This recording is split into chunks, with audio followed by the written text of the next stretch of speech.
दोस्तों, देश की मौजूदा सरकार ने सबका साथ, सबका विकास, सबका विश्वास और सबका प्रयास वाला बजट पेश कर दिया है। विकसित भारत और अमृतकाल भारत की परिकल्पना से लबरेज बजट वित्त मंत्री निर्मला सीतारमण ने पेश कर दिया है, जिसके बाद देश के भीतर चर्चाओं का बाजार गर्म हो गया है कि अब विकसित कल का आगाज हो चुका है।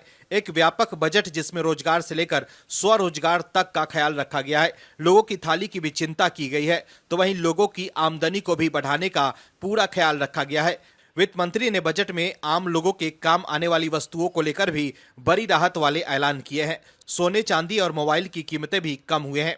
इसके अलावा कैंसर के इलाज की दवाओं को मूल सीमा शुल्क से छूट दी जाएंगी, जिससे दवाइयां सस्ती होंगी। इसके अलावा भी बजट में कई बड़े ऐलान किए गए हैं, लेकिन कांग्रेस को यह व्यापक बजट पसंद नहीं आया और वो बिलबिला गए। बजट आने के बाद कांग्रेस नेता राहुल गांधी से लेकर उनके करीबी जयराम रमेश और कांग्रेस के दूसरे नेता तिलमिला गए हैं। उन्हें लगने लगा है कि मोदी सरकार के इस ऐलान से उनका खेल खराब हो गया है। कैसे, बताते हैं आपको इस रिपोर्ट में। दरअसल लोकसभा में वित्त मंत्री निर्मला सीतारमण ने मोदी सरकार के तीसरे कार्यकाल का बजट पेश किया है। बजट 2024 में सरकार ने युवाओं को रोजगार मुहैया कराने पर खास फोकस रखा है। वित्त मंत्री ने युवाओं को रोजगार देने के लिए अपने पिटारे से कई घोषणाएं की हैं। अपने बजट भाषण में वित्त मंत्री ने कहा है कि युवाओं को टॉप 500 कंपनियों में इंटर्नशिप दी जाएंगी। साथ ही 5,000 रुपए के मानसिक भत्ता के साथ 12 महीने की प्रधानमंत्री इंटर्नशिप योजना का ऐलान किया है। इससे 1 करोड़ युवाओं को फायदा मिलेगा। बजट में वित्त मंत्री द्वारा किए गए इसी ऐलान से कांग्रेस की नींद गायब हो गई है। कांग्रेस ने बजट पर निशाना साधते हुए न्याय पत्र 2024 से प्रेरणा लिए जाने की बात कही है। बजट देखकर कांग्रेस नेता राहुल गांधी झल्ला गए हैं कि विकसित भारत और अमृतकाल भारत की परिकल्पना से लबरेज इस बजट से उनकी सियासी जमीन हिल जाएगी।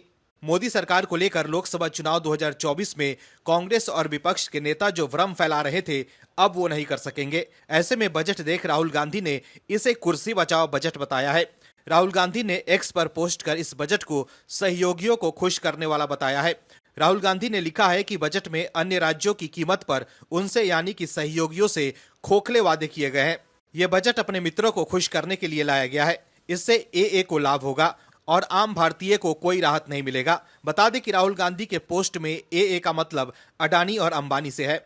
इसके अलावा राहुल गांधी ने इस बजट को कॉपी पेस्ट करार दिया है। राहुल गांधी ने दावा किया है कि बजट कांग्रेस के घोषणा पत्र और पिछले बजट से कॉपी किया गया है।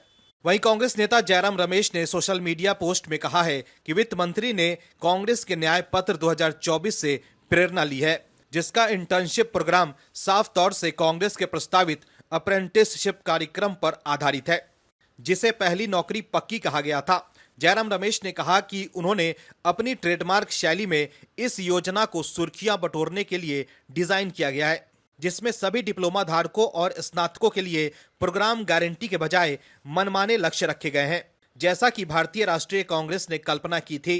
इसके अलावा जयराम रमेश ने अपने पोस्ट में कहा है कि 2018 में चंद्रबाबू नायडू ने आंध्र प्रदेश को विशेष राज्य का दर्जा देने में विफल रहने की वजह से एनडीए छोड़ दिया। इसके 6 साल बाद, ऐसे वक्त में जब सरकार समर्थन के लिए उनके सांसदों पर निर्भर है, वो केवल अमरावती के लिए विशेष वित्तीय सहायता प्राप्त करने में सफल रहे हैं। उन्होंने सवाल उठाते हुए कहा है कि आंध्र प्रदेश पुनर्गठन अधिनियम 2014 में जो प्रतिबद्धताएं पहले से ही व्यक्त की गई थी, उन्हें लागू करने का ऐलान करने में 10 साल क्यों लग गए। जयराम रमेश ने यह भी कहा कि मुझे यह भी खुशी है कि उन्होंने कांग्रेस घोषणा पत्र के पेज 11 पर लिखे गए हर प्रशिक्षु को भत्ते के साथ इंटर्नशिप प्रोग्राम शुरू किया है। काश वित्त मंत्री ने कांग्रेस घोषणा पत्र में कुछ अन्य विचारों की नकल की होती। तो देखा आपने कैसे इस बजट से कांग्रेस के नेता झल्ला गए हैं। Bureau report, OMH news. और भी वीडियोस देखने के लिए चैनल को सब्सक्राइब करें और बेल आइकन को दबाएं।